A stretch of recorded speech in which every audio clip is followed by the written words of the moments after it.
Anda mengatakan tentang apa dalam istilah bahasa Inggrisnya, hidup dan menghidupkan Oh orang lain. ya, Ya, saya sering katakan dalam moto saya itu live and let live, Mas. ya. Bukan live and let die.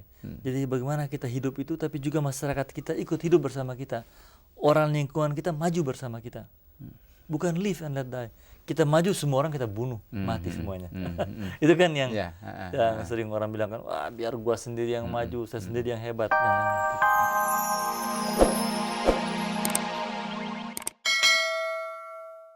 Ada 4 strategi. 4 strategi dasar yang dibutuhkan untuk ini. Pertama adalah strategi pendidikan. Strategi pendidikan kita harus buat sedemikian rupa sehingga dia mengarah ke sini. Yang kedua adalah strategi industri. Strategi industri kita harus atur bagaimana keterkaitan satu dengan yang lain. Bagaimana saling menunjang satu industri dengan industri yang lain sehingga muncul kelompok menengah tadi. Yang ketiga adalah strategi pembudayaan masyarakat. Pembudayaan masyarakat. Bagaimana kita memasyarakatkan pikiran-pikiran baru. Bagaimana kita mendidik masyarakat. Bagaimana agar masyarakat itu mengerti hal-hal yang seharusnya mereka ketahui. Apakah itu tingkah laku, behavior, dan lain-lain. Yang keempat adalah strategi korporasi. Strategi daripada pengaturan kita mengenai perusahaan-perusahaan, dunia usaha, kepedulian terhadap masyarakat bagaimana, apa yang dia mesti kerjakan, apa yang dia nggak perlu kerjakan. Ini 4 strategi dasar ini yang saya anggap adalah mutlak diperlukan untuk mengadakan transformasi dari piramida tadi kepada belah ketupat, Mas. Menarik sekali, Pak Bung Fadel. Anda masih muda. Bung Fadel ini lahir tahun 52. Betul, Bayangkan, Mas. 20 Mei tahun 52 di Ternate, sampai di SMA di Ternate, kadang-kadang pindah ke Gorontalo dan menyelesaikan di ITB. Betul. Ya. Muda, dan mengapa Anda tidak tergoda untuk menjadi, wah, Anda mempunyai kesempatan untuk meraih kehidupan yang sekedar lebih dari cukup, ya. Apa semboyan Anda? Ada 2 hal yang saya pegang dalam tadi, yaitu saya dinasihatkan oleh kakek saya. Dia katakan bahwa jagalah kelakuan kamu kalau kamu ingin maju. Jagalah budi pekerti kamu. Saya kira semua orang tua selalu menasihatkan kepada anak hal tadi. Dan saya ingat betul itu ketika saya masih sekolah di Ibtidaiyah Al-Khairat itu. Ya. Saya diajarkan juga Di Ternate. di Ternate. Ibtidaiyah Al-Khairat. Al-Khairat. Itu pendidikan Islam yang besar daerah timur. Saya kebetulan sekarang juga ketua yayasan pendidikan Islam ya. Al-Khairat. Diajarkan ada hadis Rasulullah itu Ya. yang mengatakan bahwa ana bu'itsu li utammima makarimal akhlak. Tugas saya hanyalah untuk memperbaiki akhlak daripada manusia-manusia. Itu kan ini pemahamannya dalam sekali buat kita. Dan kemudian ini saya coba pegang dan saya katakan. Mohon maaf, saya potong sedikit. Jadi akhlak dalam Islam ditempatkan sebagai satu yang Paling utama. paling utama. Ya, Dan itu. jangan lupa ada juga surat dalam Al-Quran itu, Innallaha la'ala hulkil azim. Allah memuji Nabi Muhammad itu karena budi pekertinya. Dan ini menurut para pakar Al-Quran, ini adalah bagian daripada surat inilah, ayat inilah maksud saya, itu yang menjadi kriteria pemilihan Rasulullah menjadi Nabi. Jadi begitu tingginya pengertian pemahaman budi pekerti akhlak ini. Ini saya coba tempatkan ini pada hal yang utama lah. Ya. Paling tidak ya ada norma-norma yang kita ikuti, manusia kan, kita punya keterbatasan, tapi saya coba yang itu. Kemudian yang kedua, Mas Don, adalah saya ingin agar supaya saya berguna buat masyarakat, saya berguna buat lingkungan kecil, saya berguna buat lingkungan di mana saya berada. Dalam pemilihan usaha pun begitu. Saya mungkin usaha saya tidak besar dibandingkan dengan teman-teman saya yang lain. Saya lihat teman-teman saya itu 7 tahun sudah jauh lebih besar dari saya. Asetnya, usahanya begitu besar. Saya memilih usaha yang tidak terlalu besar sampai hari ini. Masih relatif menengah. Tetapi saya berbuat, saya rasakan ada hal yang bahasa Inggris distinguish, mendapatkan tempat di hati sendiri. Saya buat barang-barang yang terjadi import dibuat dalam negeri. Saya buat barang-barang akhirnya Garbarata. misalnya. Garbarata ya, maaf tadi saya salah gunakan Betul, kata. sudah benar. Garbarata, telescopic gangway, kita ekspor kemana-mana.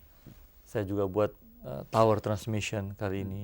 Yang barang-barang tadinya itu seperti nggak bisa dibuat dalam negeri gitu, nggak mungkin bangsa kita mampu. Jadi saya juga mengembangkan bidang-bidang lain yang terasa bahwa bermanfaat dan punya kekhususan sendiri. Apa yang saya katakan pada hal yang kedua ini adalah saya selalu menempatkan diri bahwa kalau kehadiran saya harus ada gunanya buat masyarakat, ada gunanya buat lingkungan kecil. Itu yang saya tanamkan dalam diri saya, Bung. Bung Fadel, sungguh-sungguh menarik ya. Anda mengatakan tentang apa dalam istilah bahasa Inggrisnya, hidup dan hidupkan Oh orang ya. lain. Ya. Saya sering katakan dalam motto saya itu live and let live, Mas. Ya. Bukan live and let die. Jadi bagaimana kita hidup itu, tapi juga masyarakat kita ikut hidup bersama kita. Orang lingkungan kita maju bersama kita. Bukan live and let die. Kita maju, semua orang kita bunuh, mati semuanya. Itu kan yang sering orang bilang kan, wah biar gua sendiri yang maju, saya sendiri yang hebat, yang lain mati. Nah, saya punya falsafah berbeda. Live and let live. Saya maju, biarlah lingkungan, orang-orang ikut maju bersama kita. Sehingga saya membina pengusaha-pengusaha kecil. Dengan sadar, saya lahirkan mereka-mereka. Dengan sadar saya beri pekerjaan-pekerjaan subkontraktor pada mereka.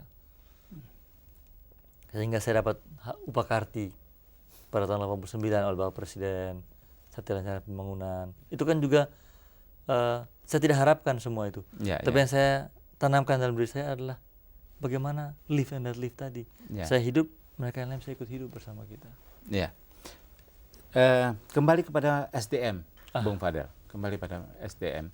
Saya ingin Bung Fadel mencoba menjelaskan secara kiatnya sudah ya, beberapa hal lain, beberapa yang tadi Bung Fadel sudah kemukakan. Tetapi salah satu direktur Anda, Garbarata itu, saya tahu persis karena kebetulan adik kelas, Rahmat Ismail. Beliau adalah seorang psikolog. Betul. Ya. Tadinya. Tetapi sangat berhasil sebagai seorang pimpinan di bidang teknik. Bagaimana Anda menularkan hal itu kepada hampir keseluruhan staf Anda, kepada hampir keseluruhan key person Anda, sikap untuk mau berbagi, sikap untuk mau mendengar, dan sikap untuk mau dipimpin dan memimpin. Barangkali ini menarik ini, Bung Fadel. Kalau bicara mengenai hal ini, saya juga diajarkan oleh sekolah saya. Ketok tular ya, jadi ada ketok tular. Ada pegangan saya juga, kakek saya mengajarkan kepada saya apa yang disebut yang menjadi pegangan daripada Rasulullah Sallallahu Alaihi Wasallam, yaitu lisanul hal. Lisanul hal artinya kita berbuat dan kita tidak hanya mengatakan harus begini, begini, begini, tapi juga kita mampu melaksanakannya. Kita mampu bisa berbuat, tidak hanya mengadakan instruksi-instruksi gitu. Kan banyak orang yang kadang-kadang hanya memerintah, tapi tidak mampu untuk melaksanakan perintah-perintah tadi kalau dia diminta, dan tidak mampu memberikan contoh yang begini yang sebenarnya benar gitu. Ini kan keteladanan juga. Ini yang saya lihat kepemimpinan yang dimiliki Rasulullah. Kembali kepada pertanyaan Anda tadi, saya beranggapan bahwa seseorang itu untuk maju itu kan ada kemampuan yang dia miliki, capability saya katakan. Kemudian kalau dia maju, berikutnya lagi ada opportunity, kesempatan buat dia maju. Yang ketiga adalah strategi. Bagaimana dia mengatur agar supaya kemampuan yang tadi bisa naik lagi ke atas. Hal yang kedua, orang yang tamat perguruan tinggi itu, kalau dia tamat kan dia punya kemampuan artinya. Apakah itu kemampuan engineering, apa itu kemampuan psikolog, dokter dan sebagainya. Jadi sistematik berpikirnya telah benar. Itulah dasar gunanya perguruan tinggi kan. Sekarang tinggal kita telarkan kepada dia ke arah mana dia mau. Tadi Mas Tuan mengambil contoh misalnya Bung Rahmat. Dia kan seorang betul pernah sekolah itu, tetapi dasar berpikirnya sudah benar gitu. Itu dia. Dasar berpikirnya sudah benar, sehingga tinggal kita telarkan dia ilmu-ilmu pemasaran bagaimana, ilmu-ilmu engineering bagaimana. Sekarang dia mungkin lebih pintar daripada insinyur-insinyur yang ada, malah mengajarkan kepada mereka ilmu-ilmu tadi. Nah, ini kan karena apa? Dia telah memiliki kemampuan, capability. Saya beri kesempatan, namanya opportunity. Kita beri kesempatan. Atau dia cari sendiri kesempatan tadi. Dia raih, dia ciptakan. Yang ketiga, tergantung dia mengatur strateginya. Mau ke arah mana saya? Saya mau bekerja keras apa tidak? Saya mau bekerja bagaimana? Mau bekerja hanya ini, berpikir nggak sembari bekerja gitu.